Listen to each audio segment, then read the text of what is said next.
हाय बच्चे, कैसे हैं आप लोग। और आज सेट नंबर 17 में आपका स्वागत है। बच्चे, सेट नंबर 17 में मैं बहुत कुछ पढ़ाना चाह रहा था आपको, और उसी क्रम में कुछ बातें पहले देख लेते हैं, ठीक है। उसके बाद फिर हम लोग आएंगे। यहाँ देखिए, मैं बता रहा था कि ये आज बोन का सेक्शन में पढ़ाने वाला था। और बोन, जब भी हड्डियों की बात करते हैं तो मनुष्य में हड्डियों की संख्या 206 होती है। याद रखिएगा, 206। मनुष्य की हड्डियां किसकी बनी होती है? तो बच्चे, एक ट्राई कैल्शियम फॉस्फेट की बनी होगी। CH3PO4 हॉल 2 का बना होता है। CH3PO4 हॉल 2 का ये बना होता है, ध्यान में रखिएगा। ट्राई कैल्शियम फॉस्फेट का बना होता है। हमारे शरीर में आपको जो कैल्शियम की मात्रा होती है 2% होती है, जबकि फास्फोरस की मात्रा 1% होती है। अब देखिए जरा यहाँ पर देखते हैं, ठीक है। शरीर का जो ऊपरी भाग होता है उसको, ये देखिए, ये वाला जो आपका जो स्कल है, स्कल बोन का सबसे ऊपरी वाला भाग को हम क्रेनियम कहते हैं। जस्ट नीचे वाला, ठीक है, आपका जो स्कल है उसके नीचे वाले भाग को हम लोग क्या कहते हैं? मैंडिबल बोलते हैं। यहाँ देखिए, ये क्लेविकल है, ये स्कैपुला है, जहाँ ये क्या होता है, एक दूसरे से अटैच होता है। ये आपका सबसे बड़ा जो बोन है, ये हाथ का जो सबसे बड़ा बोन होता है, ह्यूमरस कहते हैं। नीचे भी देखिएगा, 2 हड्डियों से ये जुड़ा रहता है। एक को बोलते हैं रेडियस और दूसरे को बोलते हैं अल्ना। और याद रखिएगा बच्चे कि यहाँ देखिए, ये क्या है? सेक्रम है। ये देखिए, ये वाला हिस्सा क्या है? सेक्रम बोलते हैं। नीचे वाला जो ये है, इसको प्यूबिस बोलते हैं, ठीक है। अब हम लोग आते हैं, ये देखिए आपका स्टर्नम इसको बोलते हैं, और ये देखिए रिब्स है। और ये कुल मिलाकर के 24 हड्डियां होती हैं। ध्यान दीजिएगा, कुल मिलाकर क्या होगा? 24 हड्डियां होगी। जबकि पूरे हाथ की प्रक्रिया की बात अगर करें तो पूरा हाथ जो होता है बच्चे, वो 60 हड्डियों का बना होता है। सबसे अधिक, यदि हम बात कर रहे हैं, सबसे अधिक अगर बोन्स होता है तो आपके हाथ में होता है। ध्यान दीजिएगा, ये आपका, ठीक है, आपका क्या है? तो ये फीमर है बच्चे, ये जांग वाला हड्डी है। सबसे बड़ी हड्डी कौन होगा? फीमर होगा, ठीक है। आपको घुटना जो होता है, घुटना की हड्डी को हम पटेला बोलते हैं। और नीचे 2 हड्डियों का यह बना होता है, टिबिया और फिबिया। और यहाँ देखिए क्या होगा? टॉर्सल्स, मेटाटॉर्सल्स और फेलेंजियल्स होता है। ये आपके, ठीक है, अंगुली का बोन है, ठीक है। आपका जो पैर का जो अंगुली होता है वो क्या होगा? ठीक है, टॉर्सल्स, मेटाटॉर्सल्स और, ठीक है, आप इसको TMP याद रख सकते हैं, TMP याद रख सकते हैं। जस्ट उससे ऊपर वाला जो भाग होगा उसको हम याद रखिएगा, फीमर, जांग, ठीक है, पटेला, घुटना, ठीक है, टीबिया और फिबिया नीचे होता है, फिबुला होता है, नीचे हड्डियां होती हैं। तो ये सब बातें आपको याद रखनी चाहिए। अब देखिए, कुल मिलाकर के अगर हम बात करें तो मनुष्य की कुल हड्डियों की संख्या कितनी? तो 206। ये देखिए आपका, ठीक है, फेशियल बोन से बच्चे, फेशियल बोन कितने होते हैं? 14 बोनों से बना होता है आपका फेस। ये देखिए, नेसल 2 बोन से बना होगा। लेक्राइमल, ये देखिए, जस्ट ये वाला जो भाग होता है उसको लेक्राइमल बोलते हैं, और यह 2 हड्डियों से बना होता है। कोंचा 2 हड्डियों से, मैक्सिला 2 हड्डियों से, मैंडिबल 2 हड्डियों से, भोमर, ठीक है, आपको 1 हड्डी से। कुल मिलाकर के आपको उतना ध्यान नहीं रखना है, आपको बस ये ध्यान में रखना है कि आपका जो फेस है वो 14 बोन्स का बना होता है। फेस आपका कितने बोन्स का बना होता है? तो 14 बोन्स का बना होता है। बस इतना ही ध्यान आपको रखना है, मैक्सिमम क्वेश्चन आपका डील हो जाएगा इससे। अब देखिए, मेरी बात समझिएगा। अब देखिए, क्रेनियल बोन्स, ऊपर वाला जो, ठीक है, सर जो होता है, ठीक है, क्रेनियम जिसको बोलते हैं, ये मुख्य रूप से, ठीक है, आपको 8 हड्डियों का बना होता है। यहां देखिए कौन कौन हड्डियां होगा? तो स्फेनोइड होगा, इथेमॉइड होगा। लेकिन इतना ध्यान आपको नहीं रखना है, आपको ध्यान रखना है बस कितना, कि आपका जो स्कल है वो 8 बोन्स का बना होता है। बच्चे, मैंने क्या बताया कि आपका शरीर जो है वो कुल 206 हड्डी होता है। आपका रिब्स जो है 12 दूनी 24 हड्डियों का बना होता है। बीच में स्टर्नम हो गया, 25 का बना होता है। आपका जो ये ऊपर वाला जो स्कल है ये 8 बोन्स का बना होगा। आपका जो फेस है वो 14 बोन्स का बना होगा। आपका पैर जो है, जांग वाला जो हिस्सा है, याद रखिएगा, ये फीमर हड्डियां होती है। और घुटना जो होता है, टखना जिसको बोलते हैं, वो पटेला होता है। और नीचे वाला टिबिया और फिबिया होगा। तो ये सब बातें आपको ध्यान में रखनी चाहिए। चलिए आगे बढ़ते हैं। यहां देखिए, वही मैं थोड़ा सा और इसको क्लियर कर रहा था।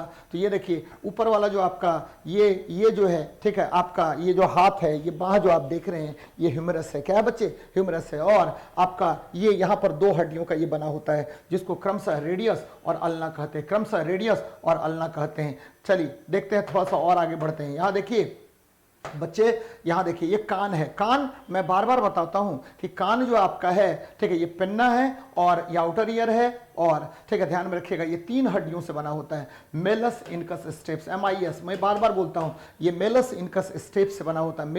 मेलस इनकस स्टेप्स से ये तीनों हड्डियां बनी होती हैं। चलिए बहुत अच्छी बात है, आगे बढ़ते हैं। ये देखिए ये क्या होगा, आपको याद रखना है, ये पूरा आपका बाइसेप है। यहां देखिए टेंडन है, तो आपको पता है मैंने आपको बार बार बताया है कि देखिए MBT मसल को बोन से अटैच करेगा कौन, तो टेंडन करेगा, और BBL बोन को बोन से अटैच करेगा कौन, तो लिगामेंट। याद रखिएगा बच्चे, MBT यानी मसल को बोन से अटैच करेगा टेंडन, और ठीक है आपको बोन को बोन से अटैच करेगा कौन, तो लिगामेंट। यहां ध्यान में रखना है टेंडन और लिगामेंट्स, टेंडन और लिगामेंट्स, ये दोनों बातें आपको याद रखनी चाहिए। चलिए आगे बढ़ते हैं, नेक्स्ट क्वेश्चन को नेक्स्ट देखते हैं हम लोग क्या है हमारा। ये देखिए ये मैंने पूरा क्लियर कर दिया है आपको, ये पेल्विस ज्वाइंट है, ये आपका जो कमर वाला जो हिस्सा होता है, कमर वाली जो हड्डियां होती है पेल्विस ज्वाइंट होगा। क्या होगा, पेल्विस ज्वाइंट होगा, और यहां से हिप ज्वाइंट होता है बच्चे, और ये आपका जांग वाला हड्डी है यानी ये फिबुला होगा, जस्ट उसके नीचे टिबिया और फिबुला, टिबिया और फिबुला। और ये देखिए ये वाला जो हिस्सा होता है फीमर होता है बच्चे, ये फीमर,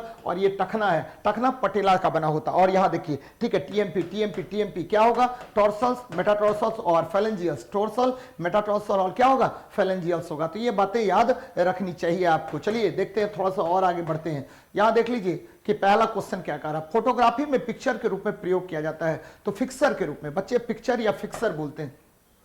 तो फोटोग्राफी आपको पता होगा, फोटोग्राफिक फिल्म जब भी चर्चा करते हैं, फोटोग्राफिक फिल्म हम जब भी चर्चा करेंगे तो फोटोग्राफिक फिल्म के ऊपर में लगा होता है, क्या लगा होगा, तो फोटोग्राफिक फिल्म के ऊपर में लगा होगा सिल्वर ब्रोमाइड। और पता होगा आपको कि जब इस पर प्रकाश की किरण पड़ेगी तो ये ब्लैक हो जाता है, और ये क्या होगा, तो सिल्वर आयन में टूट जाता है। किस में टूट जाएगा, सिल्वर आयन में। और जो सिल्वर आयन नहीं टूटता है उसको फिक्स करने का कार्य कौन करेगा, तो सोडियम थायोसल्फेट करता है। और सोडियम थायोसल्फेट का फॉर्मूला क्या होगा, तो Na2S2O3 × 5S2 होता है बच्चे। इसको हाइपो सॉल्यूशन भी कहा जाता है। कौन सा सॉल्यूशन कहेंगे, तो हाइपो सॉल्यूशन भी कहते हैं। तो याद रखना चाहिए इसको आपको। चलिए देखते हैं नेक्स्ट क्वेश्चन को।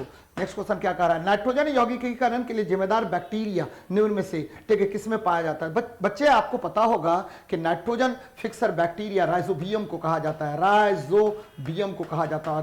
राइजोबियम जो है वो नाइट्रोजन को फिक्स करके ठीक है किसमें बदलेगा, नाइट्रेट में बदलेगा। और ये नाइट्रेट किसमें बदल जाता है, तो प्रोटीन में बदल जाता है, प्रोटीन में बदल जाएगा। तो ध्यान में रखिएगा किसमें बदल जाएगा, प्रोटीन में बदल जाता है। और ये प्रोटीन ठीक है का काम कौन करेगा, लेगुमिनस पौधा करेगा। यानी आंसर हो जाएगा सी नंबर। क्या होगा, सी नंबर। याद रखिएगा कि घास में बेंजोइक एसिड पाया जाता है, सिट्रस में साइट्रिक एसिड पाया जाता है, नीम के पेड़ में आपको नीम में ठीक है एजाडिरेक्टिन बोलते हैं, एजाडिरेक्टिन। इसमें एक विशेष प्रकार का क्या होता है, पदार्थ पाया जाता है जो क्या होगा, तो कीटनाशक होता है, कीटनाशक गुण वाला होता है या रोगाणुनाशक होता है। और इसके बहुत सारे उपयोग करते हैं हम लोग। आजकल क्या होता है बच्चे, तो ध्यान में रखिएगा, आजकल जो है हम लोग एक विशेष प्रकार के पदार्थ का प्रयोग करते हैं। और यूरिया को भी नीम कोटेड बनाया जाता है। कौन सा कोटेड बनाते हैं, तो नीम कोटेड यूरिया का प्रयोग करते हैं। नीम कोटेड यूरिया का मतलब हो गया कि वह ज्यादा से ज्यादा ठीक है आपको क्या करेगा, नाइट्रोजन को ठीक है अवशोषित करने का कार्य करता है, यानी जल को अवशोषित करता है अधिक मात्रा में। अब यहां देखिए, जब सोडियम सल्फेट के घोल को ठीक है, सोडियम सल्फेट के घोल को जब बेरियम क्लोराइड, बच्चे सोडियम सल्फेट तो Na2SO4 है, उसको बेरियम क्लोराइड से अभिक्रिया कीजिए तो बेरियम क्लोराइड से, तो बेरियम क्लोराइड अधिक क्रियाशील होता है और ये बेरियम सल्फेट का निर्माण करेगा। और ठीक है आपको सोडियम क्लोराइड का निर्माण हो जाएगा। तो बच्चे बेरियम सल्फेट का निर्माण होगा। याद रखिएगा कि बेरियम ज्यादा क्रियाशील होगा, ठीक है क्रियाशील होता है। और ये क्या करेगा कि सोडियम से बेरियम को सोडियम से ठीक है सल्फेट को हटा करके खुद ब खुद जुड़ जाता है। और ये ठीक है डबल डिस्प्लेसमेंट रिएक्शन होता है, डबल डिस्प्लेसमेंट रिएक्शन होगा। नेक्स्ट देखते हैं 10 नंबर क्वेश्चन। देखिए प्रतिबल और विकृति का अनुपात क्या होता है। बच्चे आपको पता है कि आपका जो प्रत्यास्था गुणांक होता है E बराबर प्रत्यास्था गुणांक बराबर क्या होगा, मॉडुलस ऑफ इलास्टिसिटी इसको बोलते हैं, प्रत्यास्था गुणांक बोलेंगे। और याद रखिएगा यह क्या होगा, प्रतिबल बटे विकृति होता है बच्चे, प्रतिबल बटे विकृति होता है, यानी आपको स्ट्रेस बटे स्ट्रेन होगा, स्ट्रेस अपॉन स्ट्रेन होगा। तो याद रखना है ये प्रत्यास्था गुणांक है, प्रत्यास्था नियतांक है। और इसके बारे में सबसे पहले किसने बताया था, तो इसके बारे में हुक महोदय ने बताया था। किसने बताया था, हुक ने। गुरुत्वाकर्षण नियतांक क्या होता बच्चे, तो G बराबर क्या होगा, FR² बटे M1 M2। F R square बटा क्या होगा m1 m2 होता है। और g का मान कितना होता है, तो g का मान होता है 6.67 इंटू 10⁻⁻11 न्यूटन मीटर स्क्वायर पर केजी स्क्वायर होता है। तो ये बातें याद रखनी चाहिए। प्लांक नियतांक क्या होता है बच्चे, तो प्लांक नियतांक होगा h बराबर E बटा न्यू होता है, E बटा न्यू होगा। और प्लांक नियतांक का वैल्यू होता है 6.67 इंटू 10⁻34 जूल इंटू सेकेंड होता है बच्चे। तो ये बच्चे याद रखना है। जड़त्व आघूर्ण क्या होता है, तो अगर कोई वस्तु किसी अक्ष के परितः चक्कर लगाएगा तो वस्तु के द्रव्यमान और अक्ष से दूरी के वर्ग का गुणनफल क्या होता है, तो जड़त्व आघूर्ण होगा। यानी I बराबर क्या होता है mr स्क्वायर, I बराबर क्या होगा, तो mr स्क्वायर होगा। तो ये बातें याद रखनी चाहिए आप लोगों को। चलिए आगे बढ़ते हैं, नेक्स्ट क्वेश्चन पर बात कर लेते हैं। गोलीय दर्पण की फोकस दूरी इसकी वक्रता त्रिज्या की, याद रखिए बच्चे क्या कह रहा है, गोलीय दर्पण। तो गोलीय दर्पण का ये फोकस है बच्चे, ये क्या है फोकस है, और ये क्या है रेडियस ऑफ कर्वेचर है। तो जब भी रेडियस ऑफ कर्वेचर की बात करेंगे तो यह 2 गुना फोकस दूरी होता है। और फोकस दूरी क्या होगा, तो रेडियस ऑफ कर्वेचर बटा 2 हो जाएगा, यानी इसकी आधी हो जाएगी। क्या हो जाएगी, आधी हो जाएगी। तो ध्यान में रखिएगा। अब हम बात कर रहे हैं, यहां मेरी बात समझिएगा कि आपको फोकस दूरी, अवतल दर्पण की फोकस दूरी क्या होती है, तो ऑलवेज नेगेटिव होगा। जबकि उत्तल दर्पण की फोकस दूरी क्या होगी, तो ऑलवेज, ठीक है, आपको धनात्मक होता है। उत्तल दर्पण यानी कन्वेक्स मिरर, कन्वेक्स मिरर की फोकस दूरी ऑलवेज क्या होगा, तो याद रखिएगा धनात्मक। जबकि अवतल दर्पण की फोकस दूरी ऑलवेज क्या होता है, तो नेगेटिव होता है। तो ये सब बातें आपको याद रखनी चाहिए। ऊर्जा का क्षय कम होता है। तो बच्चे आपको पता होगा कि जब भी एसी करंट को, कौन सा करंट को, एसी करंट को हम एक स्थान से दूसरे स्थान तक भेजेंगे तो इसमें ऊर्जा का क्षय, ठीक है, बहुत बहुत कम होता है। एसी करंट जब भी चर्चा करते हैं तो अल्टरनेटिंग करंट बोलते हैं। और यह करंट क्या होता है, तो इसकी दिशा निरंतर समय के साथ बदलती रहती है। निरंतर समय के साथ क्या होगा, बदलता रहता है। याद रखिएगा ये आई नॉट है और ये टाइम टी है जी। तो ध्यान में रखिएगा, एसी करंट में उच्च विभव पर धारा एक स्थान से दूसरे स्थान तक ट्रांसफार्मर के माध्यम से भेजा जाता है, यानी इसमें ऊर्जा का क्षय क्या होगा, कम होगा। यदि धारा आपको क्या होगा, यदि धारा आपको, ठीक है, निरंतर एक ही दिशा में प्रवाहित होती रहे समय के साथ, तो ऐसी धारा को हम लोग क्या बोलेंगे, तो दिष्ट धारा बोलते हैं बच्चे। तो याद रखिएगा बी नंबर आंसर होगा इसका। क्या होगा, प्रत्यावर्ती धारा। कौन सा धारा, प्रत्यावर्ती धारा होता है। चलिए आगे बढ़ते हैं। ज्वाइंट पर हड्डी की सतह को डैश मुलायम बनाता है। तो ज्वाइंट पर हड्डियों की सतह को कौन मुलायम बनाएगा, तो बच्चे कार्टिलेज बनाता है। कौन बनाएगा, कार्टिलेज बनाता है, कार्टिलेज बनाएगा। अभी तुरंत मैंने बताया था कि देखिए टेंडन जो होता है वह, ठीक, मसल और बोन को अटैच करने वाले पदार्थ को हम क्या कहते हैं, तो टेंडन कहते हैं बच्चे, टेंडन कहते हैं। याद रखिएगा टेंडन कहते हैं। जबकि बोन को आपस में अटैच करने वाले पदार्थ को हम क्या कहेंगे, तो याद रखिएगा लिगामेंट कहते हैं। क्या कहते हैं, लिगामेंट कहते हैं। और आपको क्या होगा, एरियोलर जो होता है, एरियोलर, यह, ठीक है, आपका जो त्वचा है उससे जोड़ करके मांसपेशियों को रखने का कार्य करता है। इसको एरियोलर उत्तक बोलते हैं। और याद रखिए बच्चे कि कोशिकाओं के समूह को जो किसी निश्चित कार्य के लिए उत्तरदायी होता है, ऐसे कोशिकाओं के समूह को हम उत्तक कहते हैं। क्या कहेंगे, उत्तक कहेंगे। उत्तक का जनक किसे कहा जाता है, तो मार्सेलो मलपेघी को कहा जाता है। यहां देखिए नेक्स्ट क्वेश्चन, 88 ग्राम CO2 में परमाणुओं की संख्या कितनी होगी। तो बच्चे सबसे पहले देख लेते हैं, नंबर ऑफ मोल्स निकालते हैं। नंबर ऑफ मोल्स निकाल लीजिए। और आपको पता है मैंने बार बार बताया है कि जब भी आपको परमाणुओं की संख्या की बात करें, नंबर ऑफ एटम्स की बात करें, परमाणुओं की संख्या की बात करें, तो क्या करेंगे, परमाणुओं की संख्या की बात करेगा तो आपको एक चीज मात्र करना है, number of moles Guna Avogadro number. और एवोगाद्रो नंबर कितना होता बच्चे, तो 6.022 इंटू 10⁻23। या तो एटम्स होगा या मॉलिक्यूल्स होगा या आयंस होगा। तो ये बातें याद रखनी चाहिए आपको। नंबर ऑफ मोल्स देखिए, नंबर ऑफ मोल्स क्या होगा, तो दिया गया द्रव्यमान बटा आणविक द्रव्यमान, दिया गया द्रव्यमान बटा क्या होगा, आणविक द्रव्यमान गुना क्या, एवोगाद्रो नंबर। बच्चे आपको दिया गया द्रव्यमान कितना है, तो बच्चे 88 ग्राम है। और CO2 का, ठीक है, आपको परमाणु भार कितना होता है या अनुभार कितना होता है, यहां देखिए CO2 का, ठीक, अनुभार होगा 12 + 32, 12 32 कितना हो गया, 44 ग्राम हो गया। तो इसको 44 से भागा दे दीजिए, 44 और गुना क्या, एवोगाद्रो नंबर 6.022 इंटू 10⁻23 कर लीजिए। 44 दूनी 88, यानी 2 गुना 6.022 इंटू 10⁻23। तो बच्चे यहां देख लीजिए, ठीक है, 6.022 इंटू 10⁻23, ये अणु निकलेगा। क्या निकलेगा, अणु निकलेगा। और देखिए कार्बन, ठीक है, कार्बन डाइऑक्साइड में कितने परमाणु है, तो कार्बन का 1 परमाणु, ऑक्सीजन का कितना, 2, कुल मिला के 3 परमाणु। 3 से गुना कर दीजिए इसको, तो 6 3 18, 18 दूनी 36, तो 36 गुना 10⁻23, यानी क्या हो जाएगा आपको 3.6 इंटू 10⁻, ठीक है, 3.6 इंटू 10⁻24 हो जाएगा बच्चे। 3.6 इंटू 10⁻24 आंसर हो जाएगा। तो आसान प्रश्न है, बहुत बड़ा टिपिकल नहीं है, चूंकि यहां पर परमाणुओं की संख्या थी तो n गुना अवोगाद्रो नंबर, और जितने परमाणु से यह बना है तो 3 परमाणु से बना है तो 3 परमाणु गुना कर देंगे। तो बच्चे एकदम आसान प्रश्न है, याद रखिएगा। इस तरह के प्रश्न बहुत बार पूछे जाते हैं। चलिए नेक्स्ट क्वेश्चन देखते हैं। यदि किसी दर्पण को थीटा कोण से घुमाया जाए तो परिवर्तित किरण क्या होगा। तो अगर बच्चे आप किसी भी समतल दर्पण पर प्रकाश की किरण पड़ रही है और इस दर्पण को ही आप, ठीक है, ये देखिए ये दर्पण था पहले और इसको मैंने थीटा कोण से घुमा दिया तो परावर्तित किरण जो है वो 2 थीटा कोण से मूव कर जाएगा।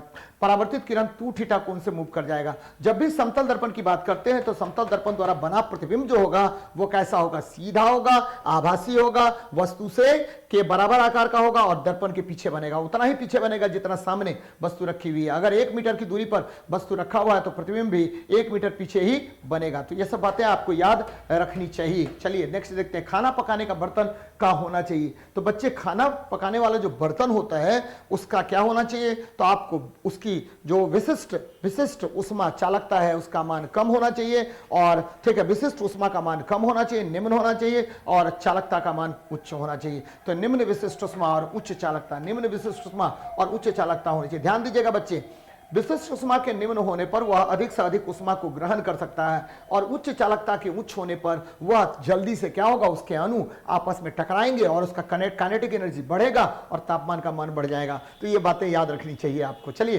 तो निम्न विशिष्ट उष्मा और उच्च उष्मा चालकता होनी चाहिए। चलिए बच्चे नेक्स्ट हम लोग बात कर लेते हैं, विशिष्ट उष्मा क्या है बच्चे। स्पेसिफिक हीट की बात कर रहे हैं हम। स्पेसिफिक हीट क्या होता है, तो स्पेसिफिक हीट होता है, ठीक है, किसी वस्तु को दिया गया उष्मा, ठीक है, किसी वस्तु को दिया गया उष्मा बट द्रव्यमान गुना तापमान होता है। यानी एक वस्तु का द्रव्यमान 1 केजी है, 1 केजी वस्तु का तापमान 1 केल्विन बढ़ाने के लिए आवश्यक उष्मा की मात्रा को हम क्या कहते हैं, तो विशिष्ट उष्मा कहते हैं। तो ये सब बातें याद रखनी चाहिए। नेक्स्ट देखते हैं, मांसपेशियों में कौन सा प्रोटीन पाया जाता है। तो बच्चे सबसे पहले मायोसिन प्रोटीन आपके मांसपेशी में पाया जाएगा, जबकि आपका जो बाल है, ठीक है, आपका त्वचा जो है वो केराटिन प्रोटीन का बना होता है, जबकि गुलेटिन जो है वो प्रोटीन पाया जाता है कहां पर, तो गेहूं में। किसमें पाया जाएगा, तो गेहूं इत्यादि में पाया जाता है। तो मांसपेशियों में कौन सा प्रोटीन पाया जाएगा, तो मायोसिन प्रोटीन पाया जाता है। चलिए आगे बढ़ते हैं, नेक्स्ट क्वेश्चन को देखते हैं क्या कह रहा है। पॉस्चराइजेशन का अर्थ क्या होता है। देखिए बच्चे क्या होगा कि यदि, ठीक है, दूध को पॉस्चराइजेशन की प्रक्रिया का प्रारंभ किया था किसने, तो लुईस पास्चर ने, और लुईस पास्चर ने किया था, Lewis pasture LOUIS, Lewis pasture ने किया था। ध्यान में रखिएगा, पास्चर नामक वैज्ञानिक ने किया था। और याद रखिएगा कि दूध को जब हम 62 डिग्री सेल्सियस पर 30 मिनट तक गर्म करते हैं, कितना मिनट तक, 30 मिनट तक गर्म करेंगे, और या 72 डिग्री सेल्सियस पर अगर हम 15 सेकेंड तक गर्म करते हैं तो इस प्रक्रिया द्वारा दूध लंबे समय तक सुरक्षित रखा जाता है और इसे कहते हैं पॉस्चरीकरण। याद रखिए 62 डिग्री सेल्सियस पर 30 मिनट तक जल अथवा दूध को गर्म करना। तो चेचक के खिलाफ शरीर का टीकाकरण की प्रक्रिया का आरंभ किया था किसने, तो बच्चे एडवर्ड जेनर ने। किसने किया था, एडवर्ड जेनर नामक वैज्ञानिक ने किया था। तो ये सब बातें याद रखनी चाहिए आपको। आगे बढ़ते हैं, नेक्स्ट क्वेश्चन को देखते हैं क्या कह रहा है। आंखों में प्रवेश करने वाले प्रकाश का नियमन, ठीक है, करता है। तो बच्चे आंखों में प्रवेश करने वाले प्रकाश का नियमन करता है कौन, तो रंगपट या आइरिस करता है। याद रखिएगा कि आइरिस जो होता है ये आपका नेत्र है, नेत्र के बाह्य उभार को कॉर्निया कहते हैं, नेत्र में प्रकाश इसी से प्रवेश करता है।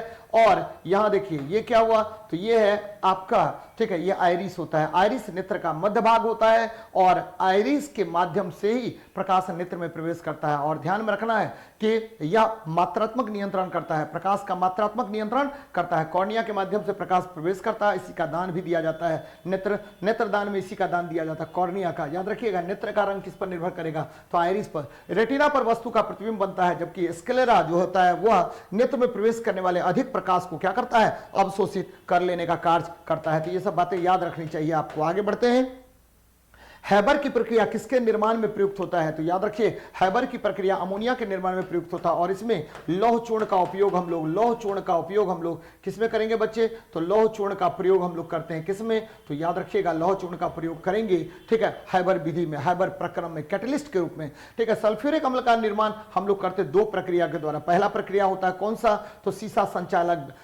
संचायक विधि। याद रखिएगा सीसा कक्ष विधि का प्रयोग करते हैं। और दूसरा होता है कौन सा, तो कॉन्टैक्ट प्रोसेस, संपर्क विधि, कौन सा, सीसाकक्ष विधि, और दूसरा हो गया संपर्क विधि, संपर्क विधि यानी कॉन्टैक्ट प्रोसेस के द्वारा। और हाइड्रोजन क्लोराइड ये अति जल में अति घुलनशील गैस होता है बच्चे, तो ध्यान में रखिएगा इन सब चीजों को। आगे बढ़ते हैं, नेक्स्ट क्वेश्चन पर बात कर लेते हैं, क्या कह रहा है, द्रवित पेट्रोलियम गैस के मुख्य घटक कौन होते हैं। तो द्रवित पेट्रोलियम गैस यानी एलपीजी, क्या कह रहे हैं, एलपीजी लिक्विफाइड पेट्रोलियम गैस होता है। और लिक्विफाइड पेट्रोलियम गैस में क्या होगा, तो नॉर्मल ब्यूटेन होगा, फिर क्या होगा, आइसोब्यूटेन होगा, फिर क्या होगा, तो प्रोपेन होगा। तो याद रखिए इसमें आपको क्या होता है, तो इसमें आपका 1% के आसपास इसमें इथाइल मरकेप्टेन भी डालते हैं, जो ठीक है इसमें गंध के लिए डाला जाता है। C2H5SH को इथाइल मरकेप्टेन कहते हैं और यह गंध के लिए डाला जाता है। तो बच्चे क्या होगा, तो बच्चे याद रखना है कि इसमें क्या क्या होगा, तो मीथेन, इथेन, प्रोपेन नहीं बच्चे, मीथेन, हेक्सेन, ब्यूटेन,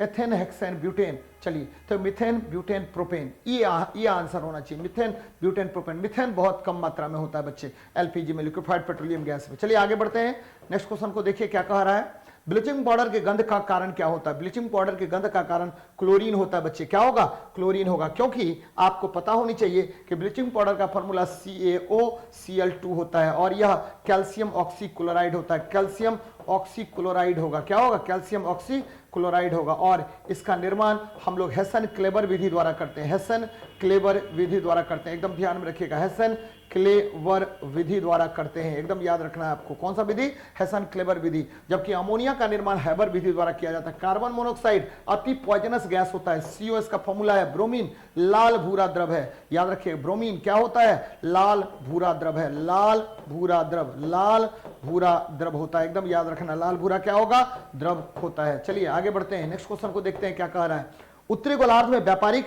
हवाएं उत्तर पूर्व से दक्षिण पश्चिम की ओर किस कारण से मुड़ता है। तो बच्चे ये कोरियोलिस फोर्स के कारण मुड़ता है, कौन सा फोर्स, कोरियोलिस फोर्स के कारण मुड़ता है। और याद रखिएगा कि वृत्त के केंद्र की ओर लगने वाले बल को अभिकेंद्रीय बल कहते हैं और वृत्त के केंद्र से बाहर लगने वाले बल को अपकेंद्रीय बल कहते हैं। तो ये सब बातें आपको याद रखनी चाहिए। आगे बढ़ते हैं, डैश में आवर्त और समूह होते हैं। तो आधुनिक आवर्त सारणी में आपको पता होनी चाहिए, आधुनिक आवर्त सारणी में 18 ठीक है 18 वर्ग और 7 आवर्त होते हैं, 18 आपको ग्रुप और 7 पीरियड होता है। डेबोरिनियर ने त्रिक नियम दिया था, इसके अनुसार ठीक है इन्होंने 3-3 तत्वों की श्रेणी बनाई, जिसमें मध्यवर्ती तत्व का जो परमाणु भार था अन्य दोनों तत्वों के परमाणु भार का औसत था, याद रखिएगा x + z/2। न्यूलैंड ने अष्टक नियम दिया था, इन्होंने 8 तत्वों की श्रेणी बनाई थी। जबकि आधुनिक आवर्त सारणी परमाणु संख्या पर आधारित, मेंडलीव की आवर्त सारणी परमाणु भार पर आधारित था, याद रखिएगा बच्चे परमाणु भार पर यह आधारित था। चलिए नेक्स्ट देखते हैं क्वेश्चन क्या कह रहा है आपका, याद है कि 30 किलोग्राम द्रव्यमान के वस्तु को 10 मीटर पर सेकंड के एक समान वेग से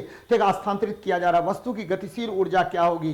तो आसान प्रश्न है बच्चे, क्या कह रहा है, ठीक है 10 मीटर पर सेकंड के वेग से, तो क्या होगा, काइनेटिक एनर्जी बराबर ½ mv² होता है, ½ mv² होता है, कोई प्रॉब्लम नहीं है। हाफ गुना क्या हो जाएगा, m का वैल्यू देखिए कितना है, तो m का वैल्यू 30 kg है, गुना v का स्क्वायर, तो 10 ही कितना हो गया, 100 हो गया, ये काट दीजिए 15 ठीक है 15 गुना 100 यानी 1500 जूल ऊर्जा की आवश्यकता होगी। तो 1500 जूल पॉजिटिव में होगा बच्चे, क्या होगा, पॉजिटिव में होगा, काइनेटिक एनर्जी ½ mv² होता है। नेक्स्ट देखते हैं, गलगंड किनको प्रभावित करता है। तो गलगंड जो है वो याद रखिएगा वह थायराइड ग्रंथि को प्रभावित करता है, क्योंकि थायराइड ग्रंथि से थायरॉक्सिन हार्मोन निकलता है, जिसकी कम मात्रा अगर सिक्रेट होती है तो आपका जो है गर्दन में, गला में क्या होगा, एक गांठ बन जाता है, जिसे हम गलगंड कहा जाता है, यानी ग्वाइटर रोग कहा जाता है। मसूड़ा विटामिन सी की कमी के कारण होता है। अश्रु ग्रंथि लैक्रामेल ग्लैंड से अश्रु निकलता है जो नमकीन होता है बच्चे। यकृत को प्रभावित करने वाला जो अंग होता है, याद रखिएगा यकृत किससे प्रभावित होगा, तो यकृत यूरिया का सेक्रेशन करता है। किसका सेक्रेशन करेगा, यूरिया का सेक्रेशन करेगा। तो ये सब बातें याद रखनी चाहिए आपको। आगे बढ़ते हैं, तांबा किसके द्वारा शुद्ध होता है। तो बच्चे तांबा जो होता है, ध्यान रखिएगा, तांबा जो होता है वह ठीक है, तांबा जो होगा बच्चे याद रखिए, तांबा किसके द्वारा शुद्ध होगा, तो तांबा विद्युत अपघटन की प्रक्रिया द्वारा शुद्ध होता है। और तांबा को याद रखना है कॉपर ग्लांस के द्वारा, Cu2s कॉपर ग्लांस के द्वारा ठीक हम लोग विद्युत अपघटन की प्रक्रिया या CuFeS2 यानी चल्कोपाइराइड्स के द्वारा हम लोग क्या करते हैं, शुद्ध करते हैं। और इसके लिए जो विधि अपनाते हैं वह विद्युत अपघटन विधि है। कौन सा विधि है, विद्युत अपघटन विधि होता है। चलिए आगे बढ़ते हैं, तंबाकू का धुआं स्वास्थ्य के लिए हानिकारक है, क्योंकि यह इसमें क्या होता है, तो बच्चे तंबाकू के धुआं में पॉलीसाइक्लिक एरोमेटिक हाइड्रोकार्बन होता है, पॉलीसाइक्लिक एरोमेटिक हाइड्रोकार्बन होता है। जबकि निकोटीन भी आपको निकोटीन तंबाकू में पाया जाता है। किसमें पाया जाएगा, निकोटीन तंबाकू वायु में पाया जाता है, जबकि कार्बन मोनोऑक्साइड अति विषैली गैस होती है। कौन सी गैस? अति विषैली गैस होती है। चलिए देखते हैं, 10 सेंटीमीटर फोकस दूरी के अवतल दर्पण के सम्मुख 2 सेंटीमीटर लंबी वस्तु 15 सेंटीमीटर पर स्थित है, तो प्रतिबिंब का आकार तथा प्रकृति क्या होगी? तो देख लीजिए, अवतल दर्पण है बच्चे, अवतल दर्पण है, तो अवतल दर्पण में याद रखिएगा यू ऑलवेज नेगेटिव होता है, यू ऑलवेज नेगेटिव होता है, भी पॉजिटिव भी हो सकता है, नेगेटिव भी हो सकता है, मुझे नहीं पता क्या होगा, ठीक है। और आपको एफ जो है ऑलवेज नेगेटिव होगा। एफ का वैल्यू देखिए, फोकस दूरी 10 सेंटीमीटर, कोई दिक्कत नहीं बच्चे। और ठीक है, लंबी वस्तु 15 सेंटीमीटर पर स्थित है, 1/v निकाल लीजिए, 1/v प्लस 1/u, दर्पण सूत्र यूज कर रहे हैं, 1/f होता है। तो बच्चे हमको निकालना है 1/v निकालना है, तो 1/v बराबर क्या होगा? तो 1/f माइनस 1/u। अब देखिए माइनस 1/f, तो f का वैल्यू 10 सेंटीमीटर, और माइनस माइनस प्लस हो गया, प्लस 1/15 हो गया बच्चे। तो निकाल लीजिए ना, क्या दिक्कत है? v बराबर क्या निकलेगा? v बराबर निकलेगा बच्चे, क्या निकलेगा? 15 और 10 कैल्शियम निकालिए, 15 और 10 कैल्शियम निकालिए, 5 तिया 15, 5 दूनी 10, 3 दूनी 6, 5 30 हो गया बच्चे। क्या हो गया?